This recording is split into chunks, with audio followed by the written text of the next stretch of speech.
유로 더 이상 못 뛸 수도, 음바페 코뼈 골절, 곧바로 병원행 수술, 프랑스 최악의 유로 첫 경기, 오스트리아 vs 프랑스. 프랑스에 비상이 걸렸다. 주장이자 에이스인 킬리안 음바페가 코뼈 골절 부상을 당해 경기 후 긴급하게 병원으로 후송됐다. 다행히 수술은 피했다는 소식이 나왔다.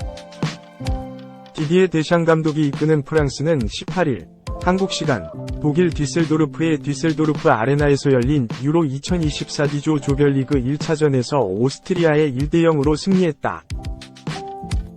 승점 3점을 챙긴 프랑스는 네덜란드와 승점은 같지만 다득점에서 밀려 2위에 자리했다. 데샹 감독은 음바페를 최전방에 세우는 4-2-3-1 포메이션을 가동했다.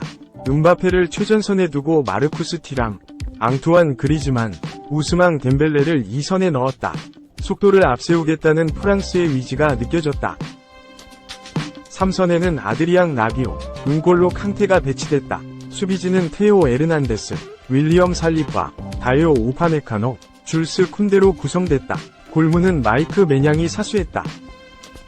이에 맞선 오스트리아도 4-2-3-1 포메이션을 준비했다. 미하엘 그레고리치, 프라이부르크를 최전방에 놓고 2선에는 마르첼 자비처, 크리스토프 바움가르트너, 콜라트 라이머가 뒤를 바쳤다. 중원에 플로리안 그릴리치와 니콜라스 자이발트가 자리했다. 필리프 음웨네, 막시밀리안 베버, 케빈 단서우, 스테판 포슈가 수비를 책임졌다. 패트리 펜츠가 골문을 지켰다. 경기 초반부터 프랑스가 좋은 기회를 잡았다. 테오부터 시작된 공격이 빠르게 음바페한테 연결됐다. 순식간에 스위스 수비가 무너졌고 음바페는 절호의 기회를 잡았지만 골키퍼 선방에 막혔다. 프랑스는 계속해서 좌측을 공략했다. 전반 13분에는 티람과 테오가 공격을 만들어서 크로스를 넣어줬지만 받아줄 만한 선수가 없었다. 프랑스의 속도감은 스위스를 계속 위협했다. 전반 19분 라비오의 전진 속에 그리즈만의 슈팅까지 나왔지만 수비에 막혔다. 전반 중반이 넘어가면서 스위스가 프랑스에 맞서기 시작했다. 전반 32분 스위스가 그리즈만의 공을 빼앗아 빠르게 전진해 공격을 시도했다. 라이머의 크로스가 막히면서 공격이 무산됐다. 점점 스위스가 공을 잡는 시간이 길어지기 시작했다. 스위스는 역습 형태로 프랑스를 공략했다. 전반 36분 스위스한테도 절호의 기회가 찾아왔다. 그레고리치가 문전으로 날카롭게 패스를 올려줬고 자비처가 원터치로 패스를 연결해줬다. 바움가르트너가 완벽한 1대1 기회를 잡았지만 슈팅이 매냥 맞고 골대를 벗어났다. 역시 위기 후에는 기회가 찾아왔다. 전반 38분 음바페가 좌측으로 빠져서 스위스 수비를 흔든 뒤에 강하게 크로스를 넣어줬다. 베버가 크로스를 걷어내려다가 자책골을 넣고 말았다. 음바페는 전반 종료 직전 또 한 번의 기회를 잡았다. 중원에서 그리즈만이 달려가는 음바페를 향해 단번에 패스를 찔러줬다. 음바페의 터치가 다소 길면서 골키퍼가 나가챘다. 후반 시작하자마자 프랑스에 부상자가 생겼다. 그리즈만이 베버와 경합하는 도중에 간판과 크게 충돌했다. 그리즈만은 이마에 출혈이 발생했다. 조치를 취한 뒤 다시 경기장에 투입됐다. 경기를 뛰기에 큰 무리가 아니라고 판단했다. 후반 10분 음바페가 추가골 기회를 잡았다. 라비오가 음바페를 향해 절묘한 패스를 찔러줬다. 음바페가 수비수와의 속도 경합을 다 이겨내고 완벽한 1대1 기회를 잡았다. 음바페라면 놓치지 않을 절호의 기회였지만 골대 옆으로 차버리고 말았다. 음바페의 유로 첫 골이 또 무산됐다. 프랑스와 스위스의 공방전이 이어졌다. 후반 19분 이번에는 덴벨레가 과감하게 중앙으로 치고 들어와 슈팅을 날렸지만 하늘로 향했다. 프랑스는 계속해서 공격 마무리가 아쉬웠다. 후반 21분 음바페의 패스를 받은 테오가 사이드라인까지 치고 달렸다. 중앙으로 크로스를 보내줬지만 그리즈만의 발에 닿지 못했다. 곧이어 칸테의 패스를 받은 티람의 슈팅까지 이어졌지만 골키퍼 선방에 막혔다. 후반 33분 스위스가 동점골 기회를 잡았다. 프랑스가 페널티 박스 근처에서 볼을 잃어버렸고 스위스는 간결한 플레이로 바움가르트너에게 전달했다. 바움가르트너가 슈팅을 시도하려는 과정에서 메냥과 크게 충돌했다. 다행히 두 선수는 부상이 아니었다. 스위스와 프랑스가 서로 득점을 터뜨리지 못하는 상황 속에 음바페가 쓰러졌다. 상황은 후반 40분에 벌어졌다. 음바페가 페널티 박스 옆에서 얻어낸 프리킥을 그리즈만이 올려줬다. 이때 음바페가 헤딩을 시도하는 과정에서 얼굴이 수비수 어깨에 크게 충돌했다. 음바페는 그대로 얼굴을 부여잡고 쓰러졌다. 이후 상황이 멈추지 않고 오스트리아의 역습이 진행됐지만 캉테가 끊어냈다. 상황이 한 차례 넘어간 후 펜치 골키퍼가 음바페의 상태를 확인한 후 급하게 의료진을 불렀다. 음바페는 코에 심한 출혈이 발생한 상태였다. 피가 너무 많이 나서 하얀색 유니폼 상의가 붉게 물들 정도였다. 음바페는 간단하게 조치를 받은 뒤에 다시 경기장에 투입됐지만 곧바로 경기장에 앉았다. 더 이상 경기를 소화할 수 없는 상태였다. 음바페는 교체된 후 라커룸으로 향했다. 프랑스는 경기 종료 직전에 올리비에 지루가 경기를 끝낼 수 있는 완벽한 찬스를 헛발질로 마무리해 아쉬움을 삼켰다.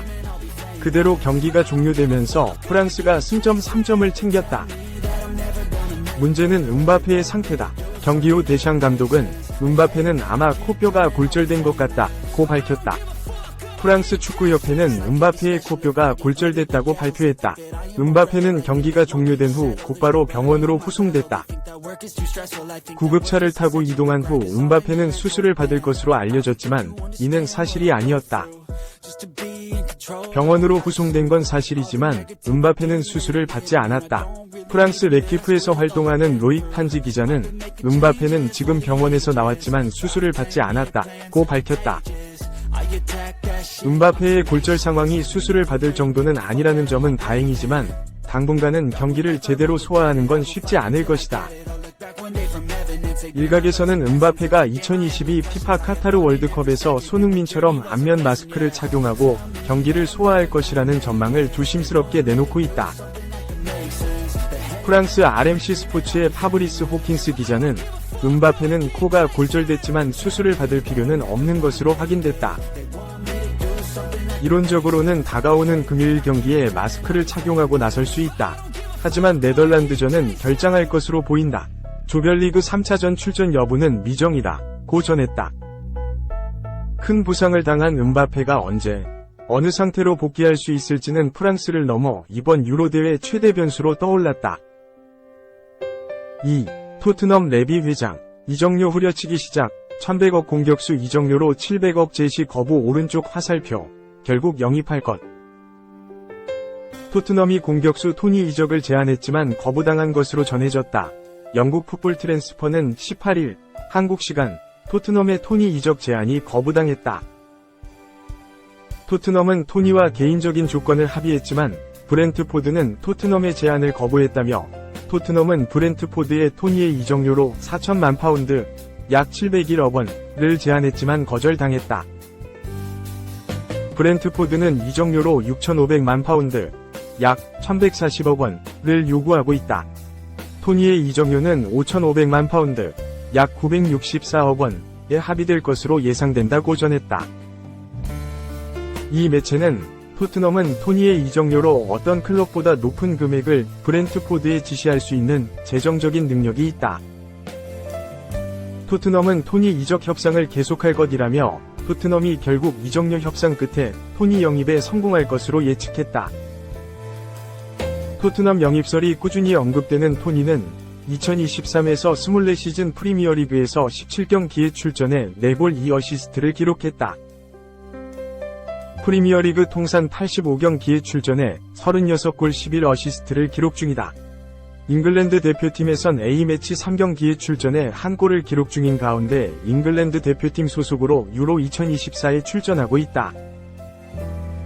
토니는 2022에서 23시즌 프리미어리그에서 20골을 터뜨리는 맹활약을 펼쳐 득점력을 과시했다. 토니는 지난 2022년 불법 스포츠 베팅이 드러나 잉글랜드 축구협회로부터 8개월 출전 금지 징계를 받기도 했다. 토니는 징계로 인한 공백기에도 불구하고 여전히 기량을 높게 평가받고 있다. 영국 더보이아 스퍼는 새로운 9번 공격수와 계약하는 것은 다음 시즌을 앞둔 토트넘의 우선순위 중 하나다. 토트넘은 케인이 지난해 팀을 떠난 후 대체 공격수를 영입하지 않았고 센터포워드로 히샬리송과 손흥민을 기용했다. 히샬리송은 기대한 수준에 도달하지 못했고 포스테코글루 감독은 손흥민을 왼쪽 측면에 기용하는 것을 선호했다. 결과적으로 토트넘은 새로운 9번과 계약하고 싶어한다. 토니는 토트넘을 다음 단계로 끌어올릴 수 있는 선수라는 뜻을 나타냈다.